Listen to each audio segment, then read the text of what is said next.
Hello Internet, welcome back to the Fast Travel Lounge. You're listening to episode 83. My name is Patrick, I'm joined by Saif, say hi. Yellow.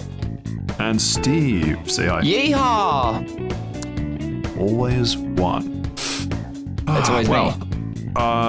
So, here we are. The Oppenheimer weekend is now behind us. I think we all survived. Did anyone actually attempt the Oppenheimer? No. I went and saw Oppenheimer. Yes, the latter half of Oppenheimer. So you're missing out the crucial lore. Sorry? You're missing out. You're missing out the crucial lore because you didn't see Barbie. You just saw Oppenheimer. Yeah, it's a two-parter. You got to watch Barbie, then you got to watch Oppenheimer. Well, it's just a for me. So you're a Barbie into Oppenheimer kind of guy? Well, I don't know. Because I don't know which order is like the better one to watch them in. Surely it's Oppenheimer first, and then Barbie is a good palate cleanser. This bit's bombing as hard as Elon Musk changing the letter of the Twitter logo to an X. Okay, thank you for jumping the gun to the news section, Seth. Always got to talk about Elon, don't you, buddy? Yeah. He's still holding our L. Yeah, it's true, he is. Well, technically he gave the L back and he took an X, but it's not from us. At least I don't think it is. Shit, I should check on my X's. Anyway, I also went and saw Oppenheimer. Yeah, what? Anyway, why don't we just go straight to Round the Lounge for this week, because it sounds like Oppenheimer will be what we talk about. Seth, if you didn't see Barbie or Oppenheimer, what have you been up to? Yeah, I didn't watch either. I'm too scared to do the double feature, so I'm deciding if I want to watch Barbie or Oppenheimer more. So you could do both and just wear an adult diaper. Or a kid's diaper, up to you, really. Or wear both, one on your head. Which one does he wear on his head, though? Both. He's naked from the waist down. I don't like where this is going. I don't want to get arrested for indecent exposure. Well, then fucking wear pants, man. I'm trying. Jesus. I get one leg in and then I get confused. And they also end up on his head.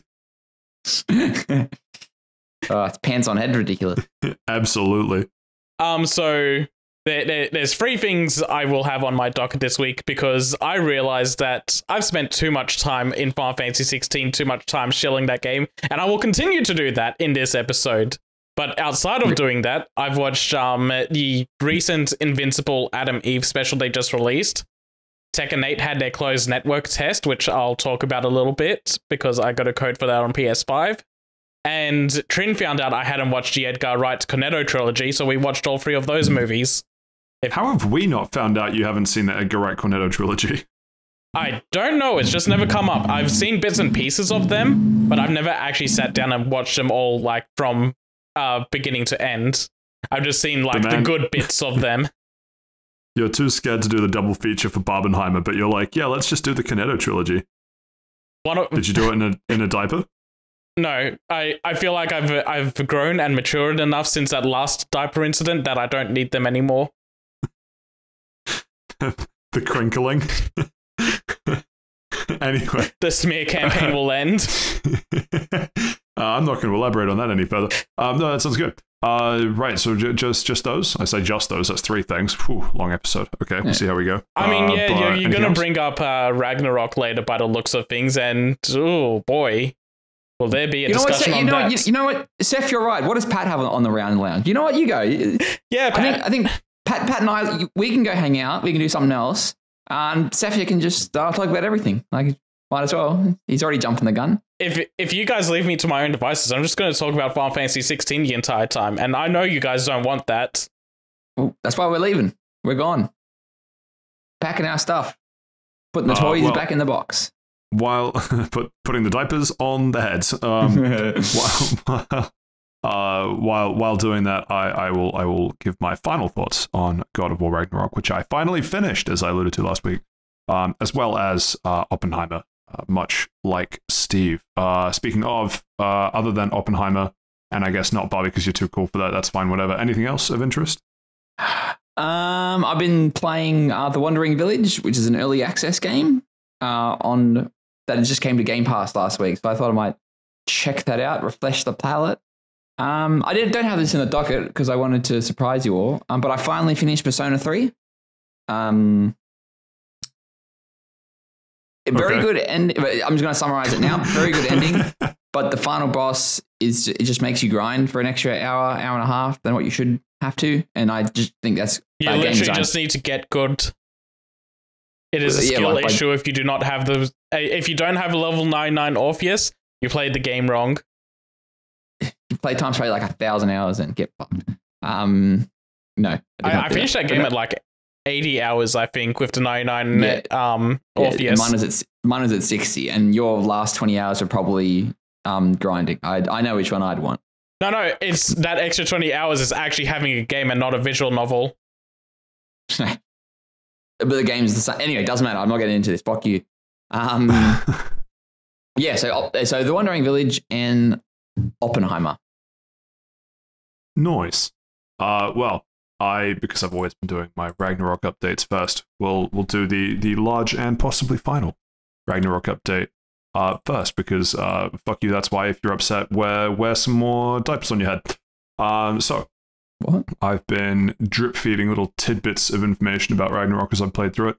I guess to give a summary, I've been slowly playing through it because I know that it came out in November last year, but only sort of played it on and off, but only really kind of made proper attempts to finish it sort of May onwards.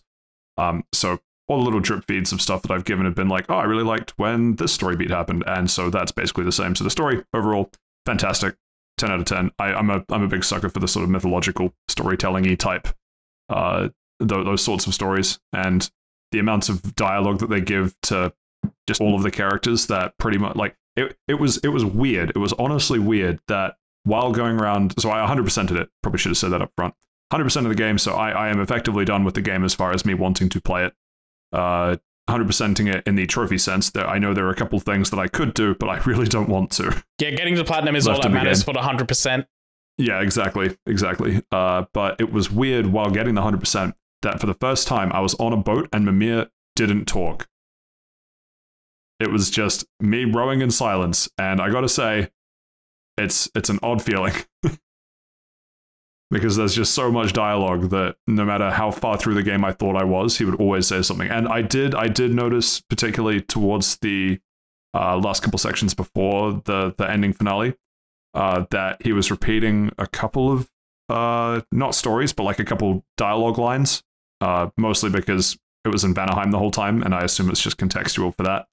But I didn't notice anything else repeated, so yeah, it was weird when it finally tapered out. Did you get the PlayStation All-Stars Easter egg in the game? You needed to for 100%, didn't you? I don't think so. I'm thinking of a different one. I'm thinking of when you're in a boat with Mimir. Oh, and Mimir's talking. Yes, I did get that. Yeah. And Kratos or Mimir bring up like the greatest musician in history and so on, and Kratos is like, "Yeah, I fought them all." Yeah. Yeah, I didn't understand what the hell he was on about the first time, because I assumed it was a reference to older God of War games, which I haven't played. But that was one that was repeated. So that one I did hear and got it the second time. Oh, interesting. I wonder if an update broke it, because I only heard it the one time. Interesting. So a couple of points that I want to hit on that I don't think I've talked. I've sort of drip fed bits of it through previous episodes. You can go back and listen to like the first kind of 5 minutes of maybe the last like 8. But story really enjoyed. Gameplay I really like, with one massive caveat which I'll get to later on. The main things that I want to discuss are that when I think of playing a God of War game, it is mostly a story-driven action-adventure type narrative game, that sort of thing. And so I have something to tell you about the old games. They are not that. No. I know, but I'm saying like 2018 and Ragnarok, like they are, for me, primarily narrative-driven action-adventure games. And definitely. The reason I say that up front is because the issues that I have with Ragnarok, I don't remember having so much with 2018. But it's also because it's been a few years. But the issues that I have with Ragnarok are things that aren't necessarily on the... they're things that the game doesn't make you go through. I didn't have any issues with stuff that the game made you do, at least in the context of the story. They're all issues that I had on sort of side quests and other things. And I'll get your thoughts as to where that sort of criticism for an otherwise primarily story-driven game lands for you, because it's kind of I already have an idea where self-inflicted. this is going, and I'll let you finish, but oh boy, I'm already getting thoughts about this. Interesting. I Well, you might as well hit me with the thoughts now. Oh, I'm just going to say that if you, like, the way this is sounding, some problems you're having with maybe, like, pacing or side content may hit you when you get to Final Fantasy 16 as well. Oh, I see. No, actually, that wasn't where I was going. Although that is an interesting thing to bring up. Most of the times that I've talked about it previously, I've talked about it being in the positive light. I guess I'll put the spoiler warning now. I don't know if we'll end up discussing spoilers. I'll try not to, but chances are I'll let something slip. The stuff that I didn't like, the stuff that I talked about last episode, where anytime there's more than one boss enemy on screen, the camera becomes an opponent, and it is so hard at times to fight the camera as well as fight the enemies. And it's frustrating because I don't think there's a fight where there's multiple boss characters that you have to fight that the game makes you play. This is all me going after like the Berserker gravestones, for example, where I could have completely skipped them and my story experience would have been the same.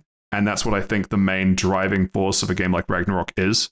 So I don't know how much criticism I can really levy at that, because it's effectively 3 or 4 fights that stick out as just absolute misery because of how many hours cumulatively it took to beat all of them, which tarnished an otherwise really, really highly polished game for me.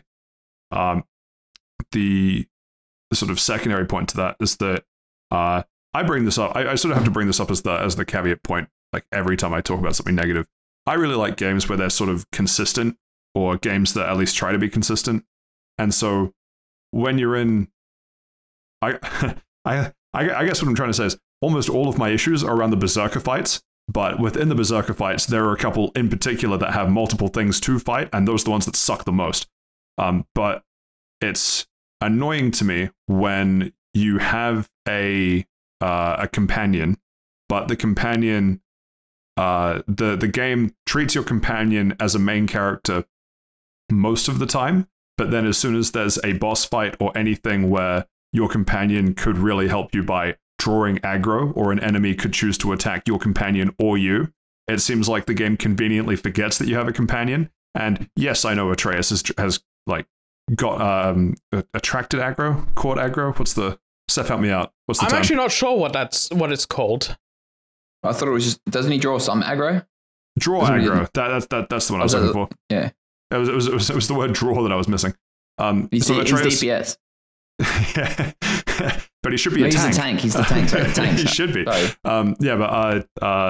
It's really frustrating when a couple of the times a boss will just get absolute tunnel vision on me, and it feels like Atreus is completely irrelevant whether or not Atreus is there, and it negatively impacts my gaming experience. Not just in the man, I really wish Atreus would like be more useful, but just in the, it feels like the game is trying to undercut itself by making Atreus this big main character, but then also not giving a shit about him in boss fights. And it feels like that's an inconsistency that just really frustrates me. Yeah, I'm fine really with that happening when it's just one boss, but yeah, like you're saying, when there's multiple bosses, having Atreus and the other character, Freya, having them being able to help with your like drawing the second and third enemies aggros, so you only have to deal with one at a time,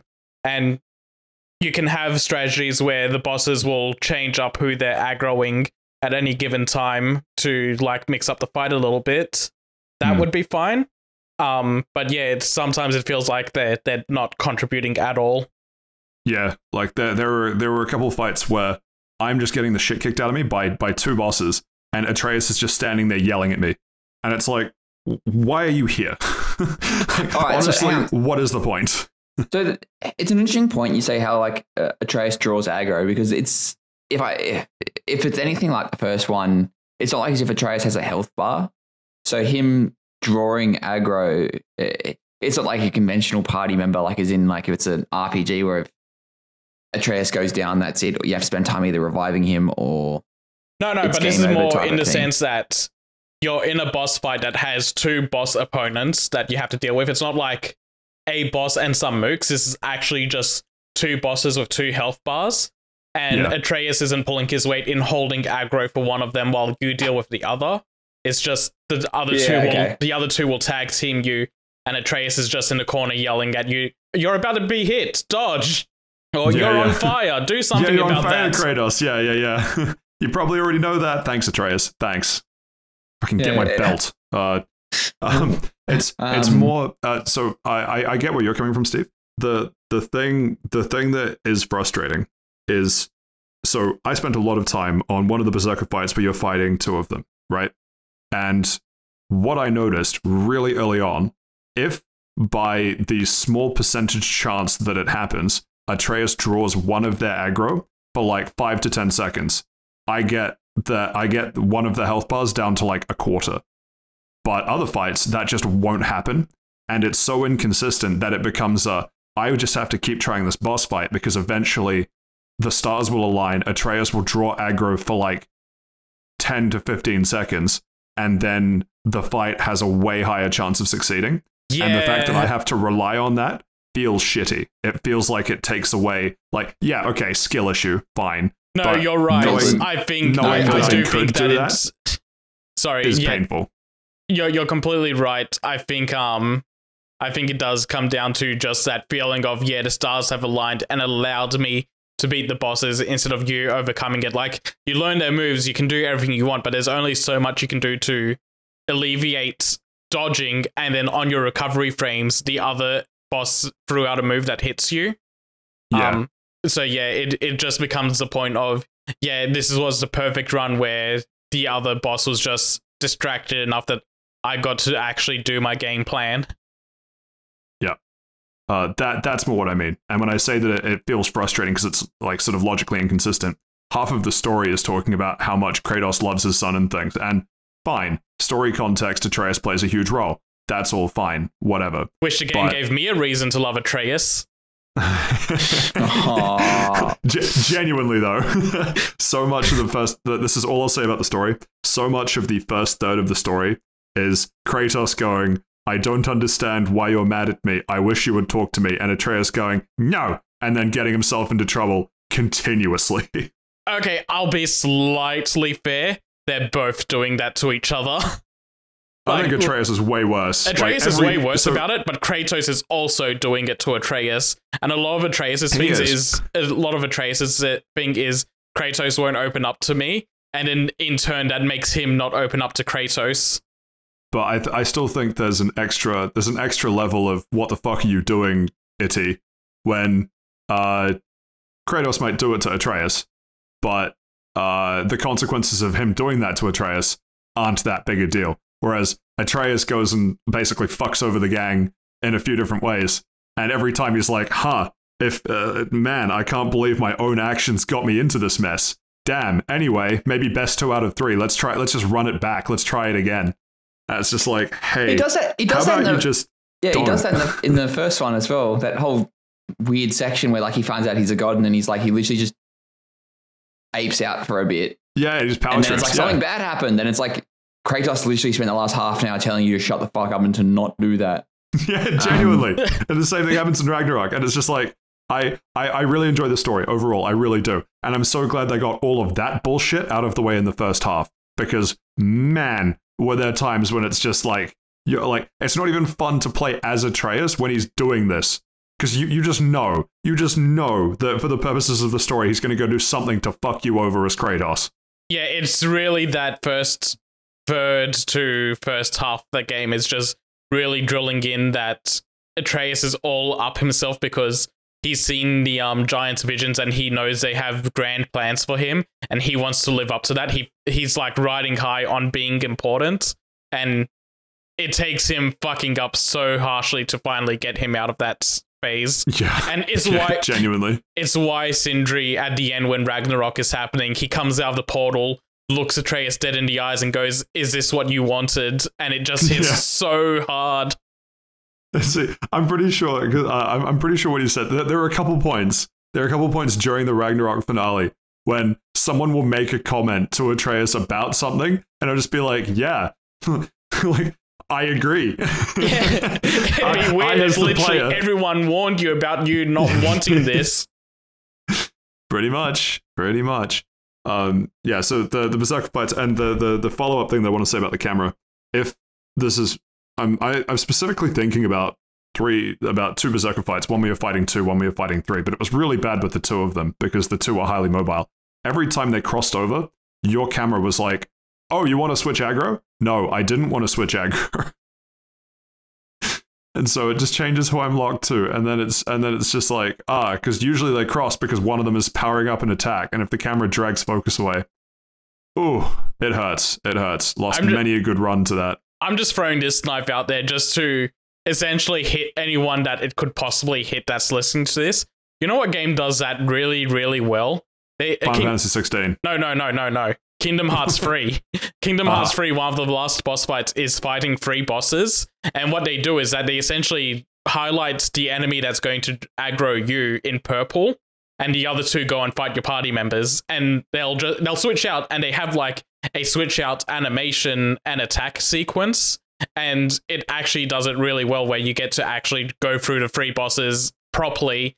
And they even have specific health bars so that you should kill one faster than the other, and their phases do affect that, but they also do have plans in place where like, no, you actually killed a different one first. So yeah, they do a really good job with like the 3-on-1 fight because because they're treating it as one-on-one fights while the other bosses are fighting your party members over to the side of the arena. And it's a big arena, so you get a lot of space to move around as well.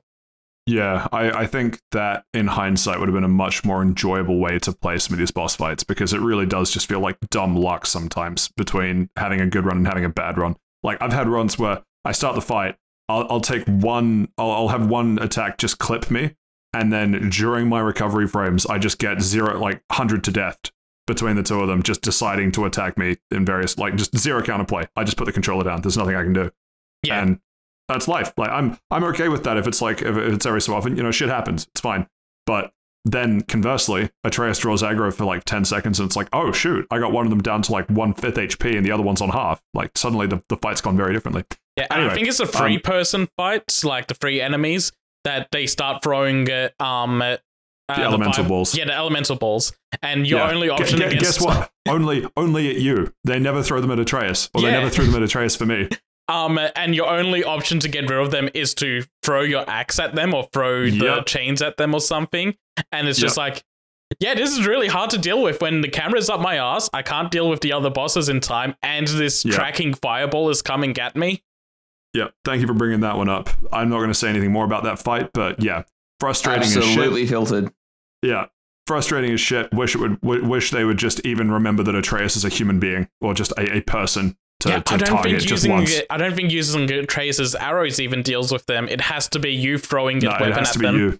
Yeah, it does. It does. I've tried a few different variants. That was the other one that I spent way too long on because I was just too stubborn. Final build, in case anyone's interested, I went runic and luck based, where I got the thing where if you use a runic attack from each of the different weapons, you proc a storm. And so that combined with the pommels for each of the weapons slowing time down once you get the awakened state.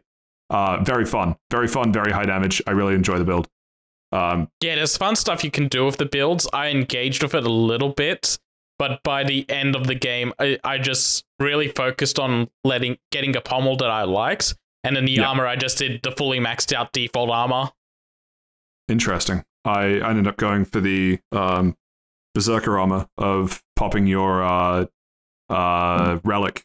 Gives you way higher melee damage, but take way more damage as well. It became a really fun all or nothing. Everything became about slowing down time and just doing crazy amounts of damage in slow time, which I really vibed with as a build. The other couple points that I wanted to hit, so the other negatives, I mentioned this one briefly a couple episodes ago, but Vanaheim opens way the fuck up, and in my opinion, too early. The whole point of going back to Vanaheim is to rescue a party member. Party member is being attacked by a dragon, and you see him sending up rescue flares, but the game does everything in its power to distract you from that with every other side quest possible, all of which is happening basically immediately before the Ragnarok finale, and the pacing just plummets, because I'm the sort of person that I want to complete stuff, right? Like, I if I can, will complete as much of an area as I can before moving on. And I think the devs screwed me over by giving me access to all of Vanaheim when it feels like some of that should have just been post-game content. And it's like a minor thing, but it's in the same way that they gated a bunch of stuff off by, oh, you don't have the spear yet. Here's something that you can only get past via the spear. That giving you all the tools and then just letting you loose in Vanaheim. It was weird going from I think they mention it. It's like some passing of time. One of them mentions the passing of time. I don't remember what the quote was, but it was like, yeah, multiple in-game days have passed because I've been fucking around in Vanaheim. Meanwhile, Ragnarok is just kind of on pause. Yeah, it's just waiting for you. Yeah, it's weird pacing, like entirely self-inflicted, but it feels like the devs don't help me out there because it seems like it should be an easy thing to do to just change when that becomes available. And there was something similar to that, I think. No, that was pretty much it. Yeah, the camera lock is absolute bullshit when it comes to multiple boss enemies, and Vanaheim post-game content it should be reordered, in my opinion. Having actually finished the finale, what they did with post-game story content, particularly an Asgardian prison and the event that gives you the actual credits. I think we already said what was in that Asgardian prison last week. We have, but because we've actually gone pretty well without giving spoilers this time. I know I gave the spoiler warning, but maybe we just retroactively remove it. That the game's like a year old. I'm sure it's fine. Either way. Beautiful little bits of post game story to drizzle in. Really liked all of the little post game story bits. And the final thing that I want to end it with, my favorite Kratos lines. Because holy shit, does he have some bangers, which I think he's earned given how much dialogue is in the game and how serious it is most of the time. But when you first unlock being able to call Skadi and Skull, the two wolves, the wolves of Day of Night. Hearty and names. Skull, I think it is. Yeah, that sounds right. You can call the wolves and then immediately after calling the wolves the first time, you can call the wolves again and reset. And Freya's just looking at you like, why? Like, what are you doing? Like, we needed to call the wolves. Why did you call them a second time? And Kratos just looks down and looks sheepish and says, I wanted to see the wolves again. And I think it threw me so hard when I got that line. It was so good. And the other one, while wandering around Vanaheim, Atreus asking, Father, which of your weapons is your favorite? And Kratos saying, my weapons are tools. It would be wrong to have a favorite. Atreus is like, yeah, that makes sense. I like the axe. And then a few seconds pass, then Kratos, I too like the axe. Yeah, the writing is pretty good. It sounds pretty good. Even the first one was pretty good. Yeah, no, the strengths of this game are definitely in its character writing. Yeah, definitely. That's right. The other minor annoyance we already touched on as well, so I'm not going to bring it up again, but Muspelheim, less of a fan of all the backtracking that this one makes you do compared to the fun, endlessly evolving dungeon-y type one that I don't remember the swampy one back in 2018. Niflheim. It was Niflheim, wasn't it? Yeah. Yeah. Niflheim was the it was a swamp. Sorry, I think Niflheim was the poison gas, and Muspelheim was the climb the volcano gauntlet. Yeah. Hated both of those. I like doing Muspelheim the first time, and then they're like, do it again for more rewards. And you're like, fine. And I'm like, go fuck yourself, game. And the whole section, the whole finale section in terms of epic set pieces. Oh, epic. Mwah. Amazing. So good. So good. I think they do a really good job putting in big moments in between the game. Like, I'm thinking of the big, I think it's Gore the Wolf is called in Helheim. I would say Garn. Yeah, Garn. Yeah, the moment surrounding Garn is really good. Yes, Garn's very good. Part of me misses Jormungandr. I know he sort of made an appearance in Ragnarok, but Jormungandr being such a big part of 2018, that was such a sick moment for me. Yeah. As a set piece. But then again, there's tons of bits that are also really good in Ragnarok. It's just that was another big memorable set piece to me. But the one that I'm thinking of was the in the not the realms between, but the merging of Muspelheim and Helheim, and that beautiful sort of cosmic backdrop. Yeah. Which I remember getting into a weird state. I walked in there and I was like, this seems way too easy. I wonder what bosses they're gonna, and then just immediately before I finish the sentence, boss fight. Like, wow. Who could have seen that coming? It is too pretty for just a throwaway cutscene. Yeah. And then I initially thought the Valkyrie Queen would be fought when you closed up all the remnants of Asgard. So joke's on me when I walked into her pretty much immediately before closing up the remnants of Asgard.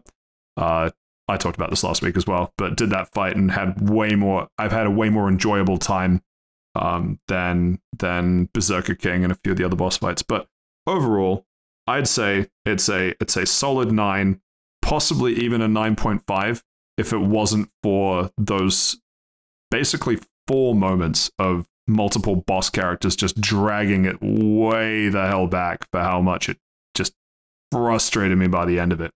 But still, very, very strong game. So, I can see why it was just collecting accolades when it came out. Yeah, I have a question I want to pose in that when I gave my final thoughts on the game, I was like, this is a really good game, high-scoring game for me.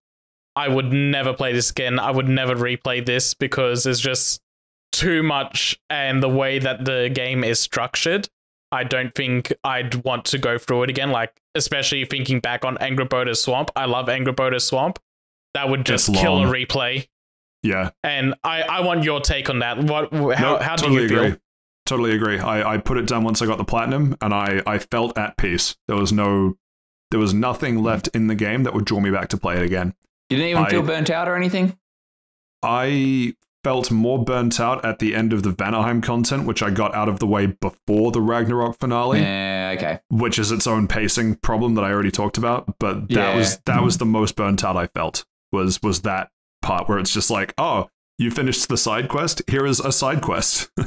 And then you do about 3 or 4 side quests, and then you look at the map, and the map's like, hey, you've completed 3 out of 8 favors. You're like, out of 8? What? Why? Because pretty much. And then you go and smash a bunch of rocks, and after every third rock, Mimir's like, hey, maybe you should toss them into the crater. And like, sure, but also, why don't I just not and then collect a few more rocks and then throw them all into the crater at once? Like, the game tries to give you so much to do, which is great because that's the like Breath of the Wild, Super Mario Odyssey. It's the here's a bunch of tools, go have fun type thing. But there's such a heavy hitting story over the top of it that it feels weird to have both. But yeah, I don't feel any need to replay it. I really enjoyed what I did play, and I'd happily watch chunks of it being played again by other people, but there's nothing in there that I want to re-experience. Yeah, that's basically my takeaway as well. Last one. How do you feel about this game compared to the first one? Like, did you come out of it liking this more than the first one, or do you think you have more like positive recollection of the other one over this? So it's been a while. I've got my rose-tinted glasses on. I prefer the overall game that was 2018. Yeah. I'm on the same boat. But the reasons for that feel stupid in that, to me, the difference is how they packaged the game, where both games, very well written, great story, great gameplay, all that, but the succinctness of the experience was better in 2018.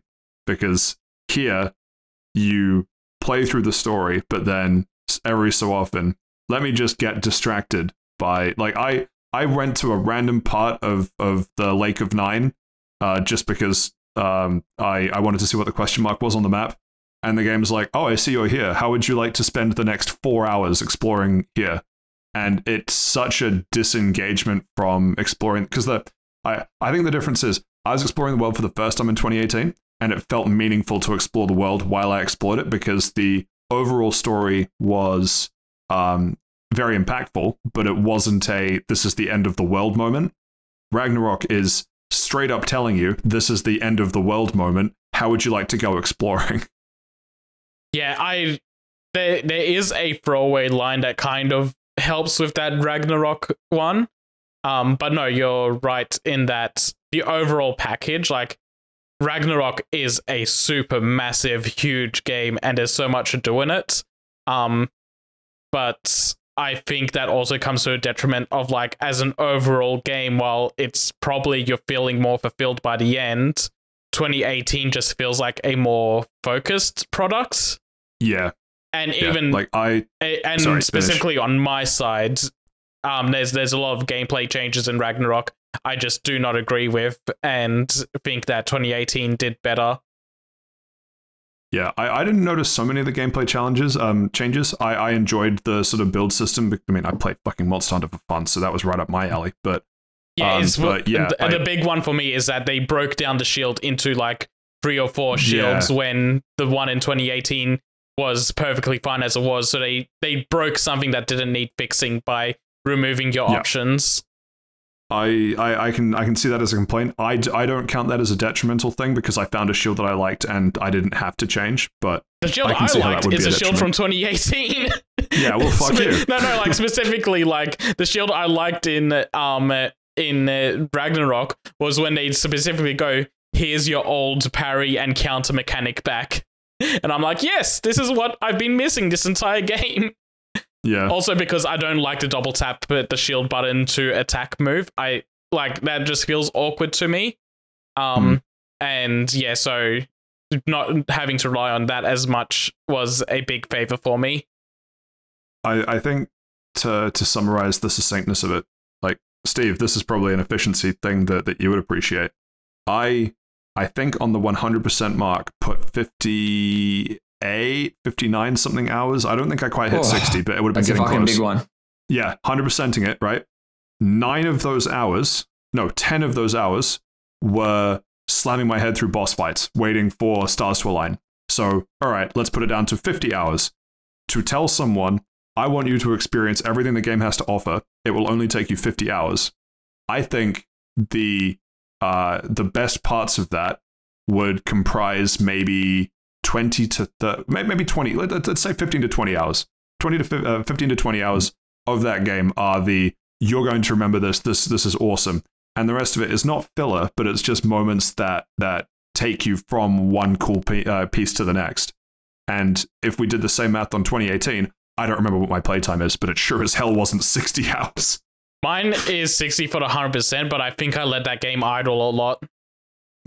But that's the succinctness trade-off that I'm thinking of. Because if I was trying to convince you to play it and I say you can complete it in 60 hours, you'd be like, but how good is it really? Because that's 60 hours. Yeah, that doesn't seem... And I can tell you, it's not bar for bar perfect game for all of those 60 hours.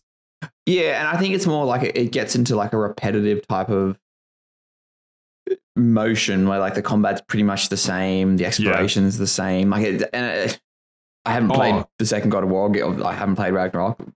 But at the same time, I put, I think 75 hours now into Tears of the Kingdom, but it is very different. Like my experience with it, like it's either I'm searching for something new or I've seen something on the map and I'm like, okay, I'm just going to go there. I've said it in my Tears of the Kingdom review, but it's like it shows you what to do, as in, oh, there's a shiny thing over there, go look for it, or go over there, see what happens, as opposed to telling you, oh, a new path has opened up, go check it out in your quest log. It's different. You just reminded me of my final pet peeve, and we really should wrap it up, but 100% agree, but the final pet peeve that you just reminded me of, they introduced, I don't remember this being in 2018, it might have been in 2018, they introduced a much harder core compass mechanic of you can set a waypoint and the compass will just guide you, even if you're walking in the wrong direction. It will figure out a way to get you there. Cool. Oh, Jesus. That's a pro. I like that they did that. Is the it? con is that some of the areas, looking at you, Vanaheim, where there is no way to fast travel in between fast travel locations, you will walk for what feels like 5 to 10 minutes of just holding the I want Kratos to sprint button because you happen to be caught awkwardly between two fast travel gates, and there's no way to speed that up, even having finished the story. Just let me teleport. I know the PS5 can handle it. There's also a part of that. Or put up a loading screen. There's also a part of that where I feel like even with that sometimes they'll point you in a direction and it'll take you to a point where it's like, okay, here's a barrier that you need to go find where the Skull and Hearty thing is, and then change it to the next arm to the other time of day. That's and true. Then you can go and continue. Effectively, we're both complaining about how big Vanaheim is, and I think that's funny, but also very accurate. Anyway, we should move on. Overall, I'd still say a 9, but yeah, those few, they don't detract from the experience much, but they do detract. So, all I'm saying, God of War 3, just fix it up a bit, yeah? Cool. I don't think they're doing a third one, actually. I think, well, not a third Norse one. Time to go to the Egyptian pantheon. And we have the full age of mythology. Said something about that. Yeah, they've said quite a few things about what they want to do, as just ideas. The old everyone's gonna say, when are they going to Japan? Yeah, cool, can't wait. The old David Jaffe idea was we just go through all the pantheons until Kratos becomes one of the 3 wise men at Jesus' birth. Damn. Then it becomes like a JRPG where he's got to fight God. It turns out he probably is Jesus. He's literally there for the birth of Jesus, and then he'll kill him. Becomes Jesus. Cringe. Well, while we think about that, Steve, you went and saw Oppenheimer. What did you think? It's a movie. It's a movie of all time? No, it's just a movie. My favorite when he said it's opening time and then he fucked over Japan. No, actually, I genuinely enjoyed it. Like, I will say my experience overall was a little bit marred because the friend I saw it with, he got in touch with me. And he told you it was based on a real story? Yeah, no, my friend actually goes. How can we do that? My other friend, he goes to a different school. You wouldn't know him. Yeah, of course. It's up the coast. But no, like we made plans like semi late in the afternoon. So we had to get the seat second from the front. The row. Oh no! Yeah, fucking terrible idea. Fucking terrible. Oh, please tell me it wasn't an IMAX screen second from the front. We don't have an IMAX here. Yeah, it's nearly there. It's nearly done. They closed it down in 2016 and said it'd be back open 2019, and we're still waiting. They're cooking, bro. Just let them cook. Yeah, let them IMAX. We've let them cook long enough. Yeah, well, no, put it back in. You gotta let it rest for a bit. It's supposed to be done this year, but anyway. But no, it wasn't. They said that last year. Anyway, it doesn't matter. So yeah, so I spent every 20 minutes of the movie, I'd be like staring right up it, or I would like shrimp my back. So I was sort of like sitting really deep into the chair, then I'd fuck my back. Yeah. So then I'd like wiggle up, and I get the feeling that people next to me were getting the shits of me moving all the time. But I'm like, I don't care. We're both sitting in the front row. Fuck off. But no, I really did enjoy the movie, apart from that weird fucking tangent story. No. So I have a weird fucking tangent story as well. I also really enjoyed the movie. I did see it in IMAX because we have an IMAX where I am. You guys are underwater? But fuck you. It's not IMAX, it's side deep. fuck both of you. The funniest thing that's ever said, and it was recorded. Fantastic. Unlike those other times where it was off content. Yeah, I'm sure. So the thing is, most normal cinemas, at least at the plex that I go and watch my movies at, you can move around, or like if someone has to get up and use the bathroom, they can walk in front of my seat and I don't have to move because there's enough of a gap. IMAX, you can't do that, and so at I think the 90-minute mark, realized that my 7-liter big gulp Mountain Dew Smurf juice was not sitting right, and I had to use the bathroom. But there was no way I would have been able to leave where I was sitting to get pretty much everyone to one side of me to stand up to let me pass, go and piss, and then come back and get everyone to stand up and I to come back in. And I know this because I was looking for anyone else in the cinema who was trying to do the same thing. No one got up. I think it was a suicide pact from all of us, of everyone in there with the large drinks going, if we die, we die.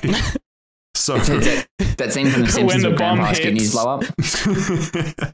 There's going to be a massive release. And so the thing was, we watch. I guess it's not really a spoiler. There's a cool section where they do the Trinity test because guess what? It's based on real events. And so I wasn't sure how much of the film there was to go after that point. And here I am already needing to piss, and then they go through the entire third act of the film. Yeah. Oh, it's like the Batman. That. Yeah, like I thought you were right, Pat. Like I didn't think it was going to end there, but it was going to wrap up pretty soon after that. Yeah, it's got something that it's going for, and it's like, whoa, that's right. We've got to wrap up this thing up, and it's like, well, okay, yep, still going. Yeah, still going. So Saif, yep, still going. Saif, you're exactly right. It is just like the Batman, because Batman 2/3 of the way through that film I had to piss, but at that film I was like, there's no way it's going to go for another hour. Yeah, no, I had an exact moment like after Falcone died. I was like, I really need to piss, but they've just caught the Riddler. They'll set up for a sequel, right? Right? But no, I did not have my adult diaper there. And I had to make it everyone else's problem. Nice. No, I also really enjoyed it, but no, I just I hate so much there. You guys, it's okay when you guys make the joke, but then when I turn it against you guys, it's no good. It's different. No, it's bullying. It is. You're supposed to be the funny man that wears the diaper on his head. You're supposed to make fun of the head diapers, not join them, or whatever the fucking Star Wars quote. Anyway. I was also thinking of a way to turn that into a Star Wars quote. Don't worry. You're not alone. So someone asked me this, and I had to think about my response. Do you think it's Christopher Nolan's best film? Oh. Because he's got some bangers. He does. Does it finally topple The Dark Knight Rises? Dunkirk toppled The Dark Knight Rises. There, I said it. What are you going to do about it? I prefer The Dark Knight to The Dark Knight Rises. Actually, wait a minute. Everyone does. What the fuck's he talking about? Yeah. I can only assume that was the fact that it took Steven that long to realize it was a joke. Well, I hear Dark Knight, and I'm like, oh yeah, they're obviously talking about The Dark Knight. They don't want to talk about Rises. Rises wasn't bad, but Rises wasn't bad. But it had an insurmountable mountain to climb. 100%. Yeah, you don't climb Everest and be like, oh, I'm going to climb Kosciuszko and be like, oh yeah, I'm surprised it was small. But to answer your question, Saif, that was very specific. You said that so. What the fuck? I want to climb Mount Kosciuszko. Yeah. Okay. It's the tallest mountain in Australia for those playing along at home. Isn't that Uluru? No, that's just a big rock. That's not just a big rock, Saif. Right, you're gonna. I'm going on X and tweeting about that right now. No, it's going on X and Xing about that right now. Yeah, I'm going to make a video and put it onto X videos. It's not Xing, it's crossing. It's crossing. If you know, you know. Anyway, sorry, continue. I can't remember what I was saying. I think it is up there. We have to remember that Christopher Nolan doesn't do biopic, and this is a biopic. It is outside of his range of expertise, and I think he does it quite well. The subject matter is... I'm not going to say it's heavy, like it does, and I get the feeling you're not going to say it's heavy. The creation of the thing that killed 100,000 people, and you're like, it's not that heavy. Wipes 2 cities off the map. Literally ended World War II, and you're like, well, I mean, the matter could have been heavier. No, I thought for some reason. So what Steven is saying is he wanted the movie to be about Hitler. Hitler wearing a diaper on his head. That's essentially what he did after the art school rejected him. This is getting too dark. I'm backing out. The biggest pants on head moments in history.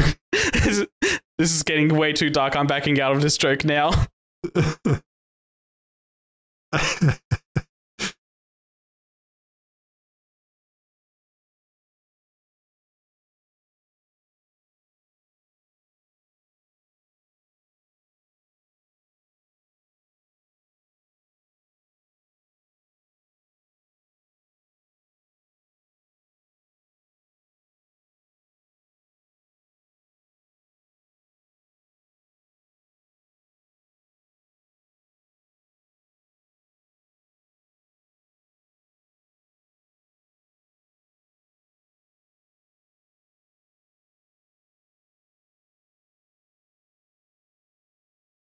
Yeah, no, you need to cover the aftermath.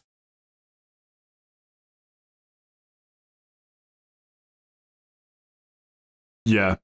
Well, yeah, because we know what happened. We know the aftermath of what happened to the world, and since this is a biopic, we need to know the aftermath of what happened to him more so.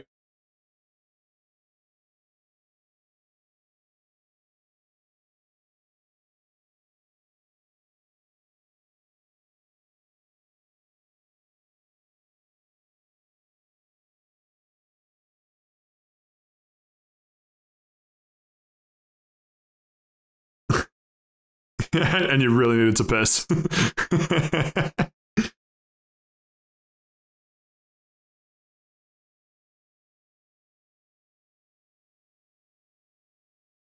I don't know. I think they're pretty based. I don't know about you guys. Well, let me just put my tactical nuke away because I go, I'm not welcome here anymore.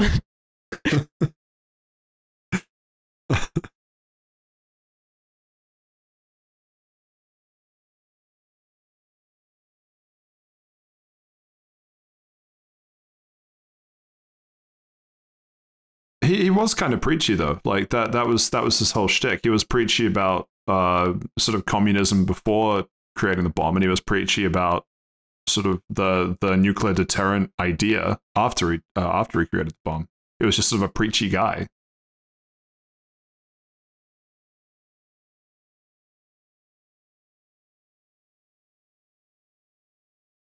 Hmm.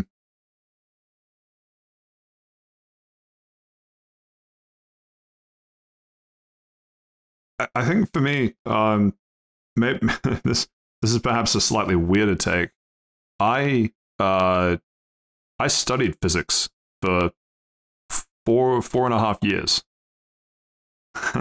And if I was going to build, no, I'm kidding. Here's where he went wrong. No, he didn't go far enough. It was really fascinating to watch that as someone. So there's a lot. They do a lot of.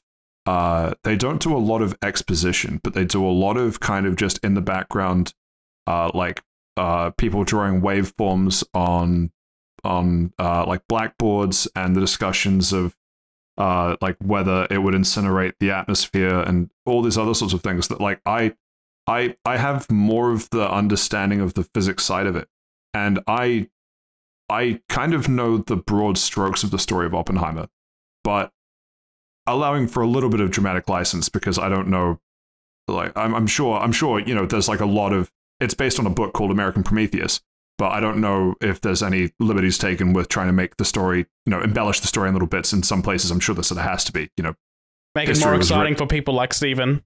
But the thing was, I guess I'll contextualize it. When I saw Iron Man, I possibly, but. When he made a nuclear bomb of a suit, it was amazing. And you know what? Japan survived, okay? No. The Iraqi Sea attacks didn't. I really love the idea of the kind of one person being able to figure out any difficulty of problem, that sort of thing. I was really sort of drawn to like the idea of Iron Man. That was like one of the only role models I can point to being like, yeah, if I could pick someone to be like, it would be like Iron Man. Because like, yeah, he's a dick, but he's like a benevolent dick, like a dick with a force of good, that sort of thing.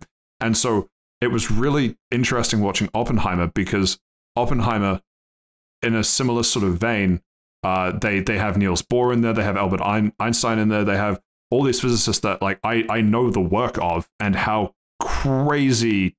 Like how much they changed the game, like just in their own work alone. And so it was actually really nice, isn't the right word, but to watch Oppenheimer and to see him kind of coming to terms with the consequences of his own decisions, all of the bravado and the womanizing and the like, yeah, I'm a physicist because I'm a crazy fucking genius. Yeah, I'll lead the nuclear bomb program for you because no one else is going to. I'm the guy for the job. To then sort of the reconciliation of holy shit, I actually don't know if what I did was the right call here. It was really, I got a lot more out of it than I perhaps bargained for, because that, like, in some ways, like when I'm studying physics, right, I wake up and I think, fuck, if only I was like Oppenheimer, or if only I was like Einstein, because I'm staring at problems that are just nonsensical, honestly. Like nothing, there's no part of it where you're like, oh, that makes sense. It's just all fucking nonsense. And so to have someone, or to watch the downfall of someone who wakes up every day and is Oppenheimer and is the bravado, like, yeah, I've been told not to try and preach communism, but fuck you, I'll do what I want, like that sort of thing. And to see the consequences of that, where he loses basically everything. And the really poignant thing being that he wanted to lose everything because he wanted to punish himself for what he'd done. That really struck me towards the end of the film. So I really enjoyed the film from that side of it. I like the big noises. Okay, true. But, yeah, but, the big noises okay, were good. I'm being dramatic here, or not less than dramatic. Taking the piss, but like as someone that's not an audiophile in any sense of the word, I thought the sound design, the suspense that it keeps you in, I thought it was really good. So I agree, and I think it was interesting in that the weirdest part for me, before you've even seen the film, that they successfully built the bomb, right? Like no one walks in there and goes, I'm shocked that they actually built the bomb. That's crazy. But the fact is, they play it so well cinematographic. They use the camera really well to give you the sense that there is still suspense. There is still tension about them building the bomb, even though, like, you think about it for 2 seconds, you're like, yeah, I know they built the bomb, because like it's literally based on historical events. They're not going to rewrite history for the sake of the movie. So I thought that was really well done. That's very true. I do like. Hang on, what am I trying to say here? Well, yeah, I think my general point was like that to take it to the next level about like the cinematography, the frame by frame shots, the acting as well. It's probably a different point we could probably spend an extra 30 minutes talking about, but it is like Cillian Murphy, fantastic. Mwah, love him so much. So good, so good. The guy that played Einstein as well. Einstein's not in the movie for very long, but fantastic as well. The guy from The Boys is in there as well. He's very good. Which guy from The Boys? The Deep? No. Because Patrick's in pretty deep right now. Yeah, no, we already made a joke. We already made a joke. Just let him marinate in that one for a bit. Hold on, let him drown. Come on, man. Okay. But yeah, no, the cinematography is really good. The shot by shots are really good. You can tell the way that he's like framed it. I'm not sure if this is true or not, but like every scene that Oppenheimer's in, he takes up a very good section of like screen real estate. The screen. Yeah, screen. I don't know the word. I'm not a magician. Screen space, really. Yeah, and before anybody says it, yes, I know. This is a biopic about Oppenheimer. Like, so fucking of course you should. Nobody fucking say it. But it kind of reminds you that this isn't a story of the atomic bomb being built. It is a story of Oppenheimer building the atomic bomb. Yeah. And then like when it does go that way, he's like, okay, now I'm wrestling with this guilt. And what he does to sort of change it. And I thought that was really well done. I think it is a fantastic movie. Yeah, I think it's a fantastic movie as well. I think my personal bias is that I just love like the sci-fis and things. So I might still give parts. Patrick, did this happen? This isn't science fiction. He built that bomb. Pics or it didn't happen. don't send pics. Jesus Christ, don't send pics. Insert black and white pictures of the bomb. No. What I was going to say was, I think as a constructed film, this is probably his strongest from a like film critic analyzing the film perspective. But in terms of, is this my favorite Christopher Nolan film? I think I might still. I don't know. I only saw it in the last less than a week ago, so I still need to sit on it for a bit. But I think I might still prefer watching The Dark Knight or watching Interstellar. I'm not sure. Those are definitely the top three between those two and Oppenheimer for me, but I'm not sure if I'd say this is my favorite Christopher Nolan film. Patrick, I don't know how to tell you this, but The Dark Knight isn't a sci-fi either. That also really happened. There was a murderous clown out there and a man dressed as a bat. Yeah. I think I need to up my meds. I can hear that actually took the wind out of Patrick. That's very much like a left you on red moment, Seth. Well, the thing is, like, I could have named like any other film, and it would have made less sense for it to be made up than The Dark Knight. A murderous clown and a man dressed as a bat. You don't remember the clown beatings that were happening in America a few years ago? Oh, I do. And the people just fucking staring at kids from forests dressed as clowns.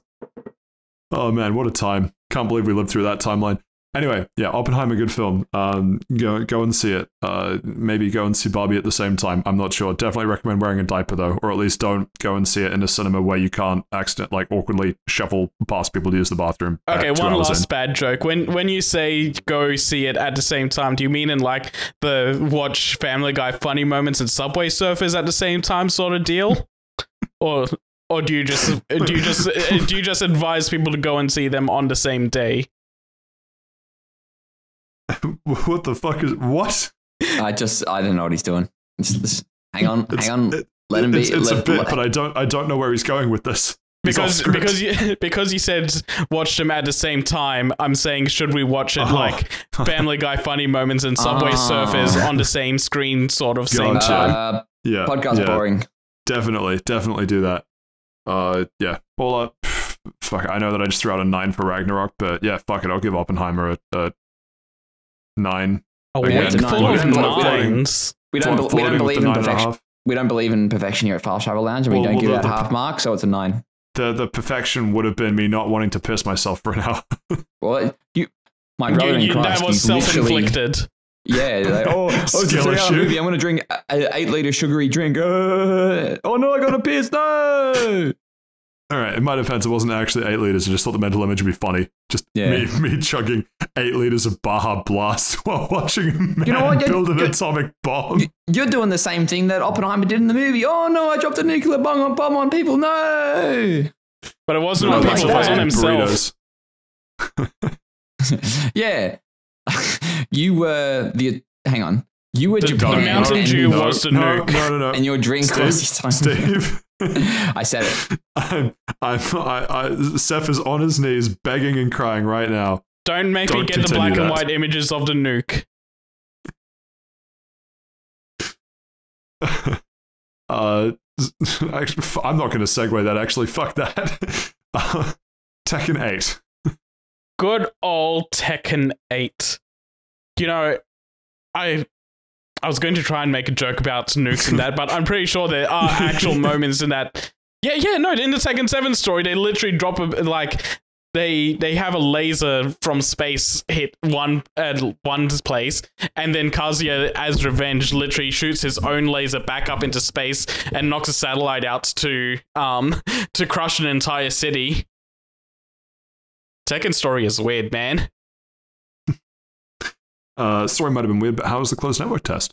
I had a good time with the closed network test. Are you sure? Every time I spectated you, you did not look like you were having fun. No, I was having fun in defeat. That's cope if I've ever heard it. The main issue I had with the network test was that matchmaking took too long, to the point where you saw me sitting there for like 10 minutes waiting for a match and then just quit out of the game because it was taking too long. And so it's hard to test the network when I can't get matches online to actually do the test. But the matches I did get, I only had one bad experience and the rest were pretty fine. Like, I'm playing on a wired connection. I played against someone in France and someone in Japan. And both those connections were, I'd want to say, acceptable. There wasn't like any big lag spikes, or the inputs felt okay to put in. So it wasn't as good as like playing locally, but it was it was to a degree of acceptability where it still felt fine to play. And that's about all the impressions I can give. Like, it felt good, the characters are fun, and network seemed to work fine when I was playing it. Let's dig a little into people actually breaking down the network test though, because the devs have been like, yeah, no, we got rollback in the game, don't worry about it. They lied, or if they didn't lie, they did it wrong. Because there's video clips going around of people going like, yeah, if you're playing on Wi-Fi, or if like the connection's really bad, then instead of rolling back frames, it does what delay-based netcode does, and it'll just stutter the game and make it run bad and drop your inputs and do big screen freezes, and it's just a horrible match to sit through. I'll actually send a link to you guys so you can see what I'm talking about. I'll probably insert the video into the video version of the podcast as well. But yeah, no, it's just really, really bad to sit through, and it's like, it feels like you're suffering if you're trying to play this game, and this should not be happening if you're using rollback netcode. So there is an enjoyable experience here, but with an asterisk of like, yeah, no, it's only if the game connection is working properly, then you'll have a good time. Otherwise, you're subjugated to the worst online connection that Tekken is known for. I feel like I saw you in a game like this. Yeah, this was when I matched up with someone in Africa, which... the joke writes itself. Which I want to put up to that guy's connection specifically because, again, I did match up with someone from France and someone from Japan, and those matches ran fine. It was just that one in Africa that was really bad. Anyway, Stephen, you sound like you were going to ask something. Are you a big Tekken guy? I always thought you pinged you as like Yes, he's a big Tekken guy. Are you kidding me? I absolutely, yeah. I fucking love Tekken. Tekken 3 and Tekken 5 are two of my favorite games of all time.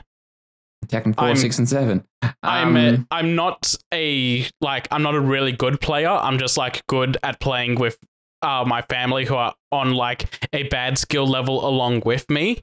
The moment I play against people that actually know how to do carry combos, I just turn to dust, and I was getting absolutely demolished the entire time I was playing this beta. There was only 1 or 2 matches I played where I got matched up with people around my skill level, and I got to win those matches.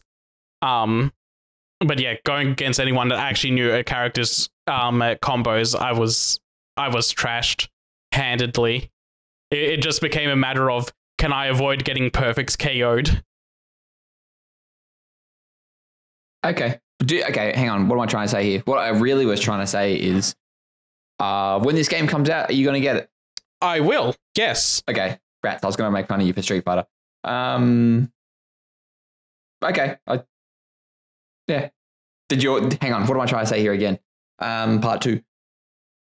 Did you feel that there is a significant growth in Tekken from the last one, just from this beta alone? I know it's a beta. You probably only got like a handful of characters.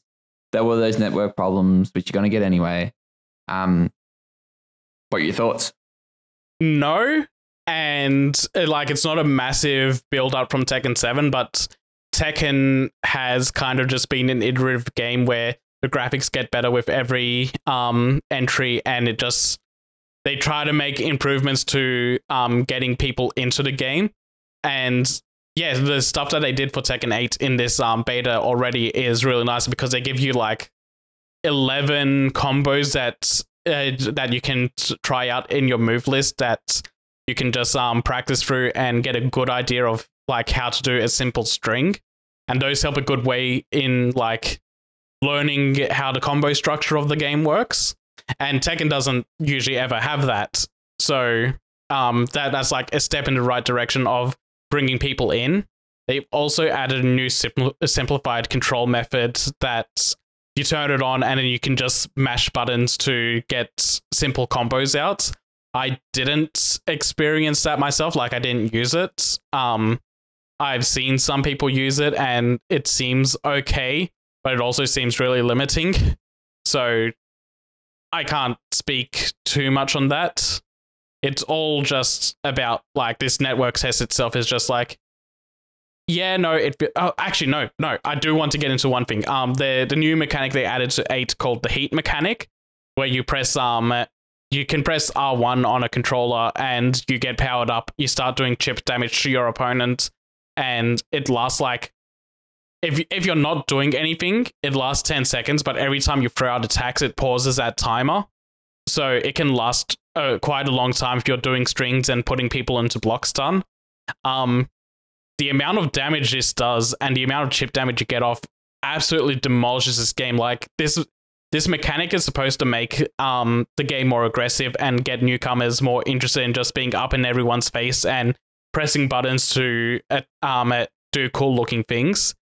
This mechanic, the way it is now, just makes it easier for good players to already steamroll over bad players even faster. Like if you go online, match up with someone that has any knowledge on how to play the game, and they can just pop this at ground start, and if you block it, you're just done within that heat mechanics time limit. It just makes it so easy to roll over people if people know what they're doing with it. It's kind of insane, and they're saying that the damage output isn't like indicative of how the final game's going to be, and there'll be a lot more tuning, and they'll probably need to tune it down a shit ton compared to how it is in this. Do you think they will? Do you want them to? Yes and yes. I don't know if they'll tune it enough, but I hope so.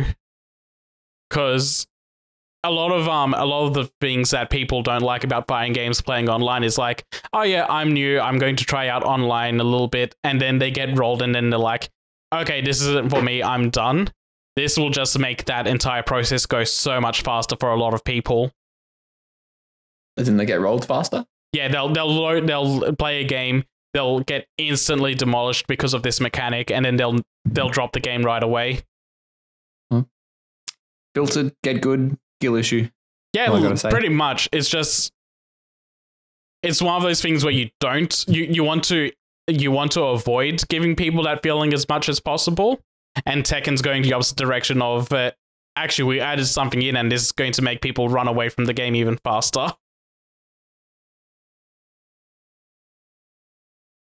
Oh, and so one last thing I want to add. Okay, no, that's fine. No, you talk. No, you. Sorry, we talked at the same time. We did, and that was my bad. You go, Saif. Okay, last thing I want to bring up is that when you go, the thing I always do is I go into the game options right away before I start anything just to see what's going on in there. They have a setting for rollback settings. It starts off at like a middle ground, but they also go prioritize the response time of your button presses or prioritize the graphics to of the game. And I'm like, I look at that and I go, no, this is wrong. There should not be any options here. You should always prioritize the responsiveness of your buttons in a fighting game. I don't care how nice Tekken 8 looks. I will take the hit to the resolution or even the aliasing if it means that my buttons feel good to press and it doesn't feel like it's taking 2 years for a punch to come out when I press the punch button. Yeah, fair enough. I don't know. Look, personally, I really enjoyed, I think it was Tekken 5, I think, maybe Tekken 4. The one where you, like, there's like a weird adventure mode and it's like, but anyway. Yeah, so I picked up Tekken 7 and I played it about 2 years ago and it was like a really shit story. And then it's like, yeah, cool, all the best. And I appreciate fighting games aren't for me because I'm never going to put time in to learn all the combos and stuff. And I'm never going to play with an Ethernet. I'm always going to play over Wi-Fi. So I've already got connection issues and rah. So I guess I will wait until it comes out. Like if it has, like that Street Fighter story mode does sort of interest me because I'm only really going to play the story mode. I might pick up, have a couple matches with friends. But I'm very interested to see if this, what Tekken 8 looks like in the final product. So can't wait for you to get it and to review it, and for me to make fun of you for doing so. I don't like the last part. Can we skip that? Yeah. I know your bit is not skipping that. I think my microphone must have just cut out again because I don't recall asking. And I don't recall anybody else asking. So I did anybody else ask? I'm the one asking if we can skip it. You can't do that to yourself. You can't ask yourself that. No. Just edit it out, Saif. You're the one that made the statement and I'm asking if we can skip. That's how this conversation goes. And I'm telling you to stop asking. Patrick, your host, can you overrule him? Can you make fun of me instead of him? I'd probably prefer that. I don't. Hang on. Why would you prefer that? What? Do I go? You're nicer about it. Oh, okay. I don't know if I want that title. You let me down gently. Well, I'm about to let you down into a segue. So, any final thoughts on Tekken? No, but it sounded like you did have a question or something you were going to say, and if you haven't forgotten, do you want to get into that real quick? I was just going to ask if there was a particular character that came up a lot during the network test, and by extension, is there a particular character that you already dislike from fighting it over and over again in the network test? Oh, no, I didn't have enough matches to run into that. I had maybe 10 matches at best. And the roster was ended up being pretty diverse enough between those 10 matches. Yeah. Wait, how many characters could you be? Oh god, there's like, I think that beta already had 18 characters in it. Fuck, that's alright. Yeah, no, Tekken is really good about their roster. Like when Tekken 7 came out on PS4, it was around 30 characters, and that's because they spent like 3 years in arcades only and building up from like a roster of like 14 to that. But yeah, I think it's about 18 characters. I can't find the roster online at the moment to clarify that, but at this point we can just move on instead of me trying to Google more. Fair enough. And I guess now that the network test is finished, so too is part 1 for this week, because holy shit, the time got away from us. As always fucking happens when I talk about fucking any game. And it wasn't even Borderlands. But anyway, we're going to round 2, part 2 for this week, which is of course the news.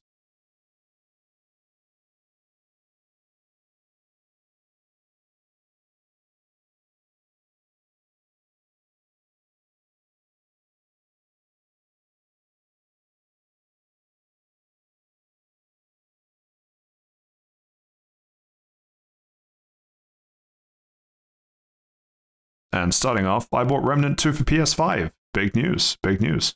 How much you pay for it? So anyway, we're going to move on. You know, we're going to talk about things that we've bought recently. Shut up, Saif. You're not allowed. You've been banned. My buttons for my hitbox are coming in. Oh, God, I hate so much. I will not divulge the price because I don't want to upset Steven too much, but essentially I bought parts and then I bought a cheap hitbox so I can replace the parts inside that to make sure that it works with my PS5. Interesting. Speaking of buttons, something that pushes all of mine is the Invincible Season 2 trailer. Actually, that sounds like a bad thing. I'm really excited for this.